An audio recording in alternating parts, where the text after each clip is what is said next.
ស្គាល់ច្បាស់ណាស់បាទសម្រាប់ពេត្រូឌីយ៉ានេះគាត់មកនេះគឺគាត់មកយកខ្សែក្រវ៉ាត់ហើយលូនបញ្ញាថាយកងាយម្លេះខ្សែក្រវ៉ាត់នេះគឺជាខ្សែក្រវ៉ាត់ស្ថិតនៅក្នុងដួងចិត្តរបស់លូនបញ្ញាយូរហើយយូរហើយគាត់តែណាត់នឹងចង់មួយឆ្នាំហើយសម្រាប់លូនបញ្ញាទើបតែមានឱកាសនេះទេអត់ឲ្យផ្លាត់ទេជើងក្រោមរបស់លូនបញ្ញាយឡូអាលិចក្តាប់ដៃស្ដាំមួយឆ្វេងមួយ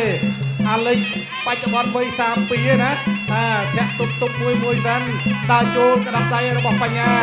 បាទបញ្ញាអ្នកព្រីវែងដើរចូលក្តាប់ដៃកន្លែងកែងសំវិញរបស់អាលិច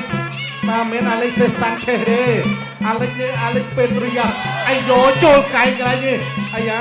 កែងក៏បានអីក៏បានដែរណែបញ្ញាបើតាមគ្រូគាត់ប្រាប់មកប្រយ័ត្នកែងទីណាក្រាក់កែងរបស់អាលិចនេះក្រាំមុតដូចផ្លែឡាមអញ្ចឹង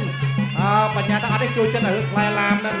បាទឡាមបញ្ញាគេថាឡាមមិនអាចយកទៅកាត់ឈើបានទេគេថាមានតែពុតថៅតែកាត់ឈើបានអាយចូលក្រាប់ដៃកែងសងគឺជាបោះជង្គង់របស់លុនបញ្ញាបាទលុនបញ្ញា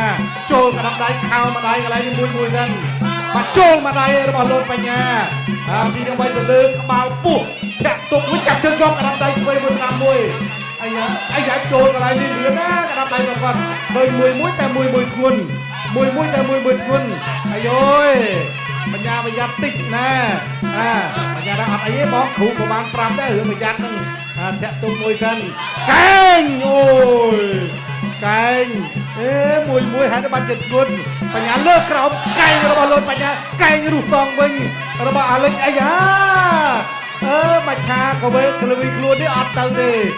បញ្ញាដឹងតន់ធាក់ទុបជាប់ជើងក្រោមទាត់មួយសិនរបស់លូនបញ្ញាពេលវេលាការប្រកួត5ទឹកបងប្អូនអ្នកតាកែវស្អែកត្រៀមម៉ោង8តទៅណា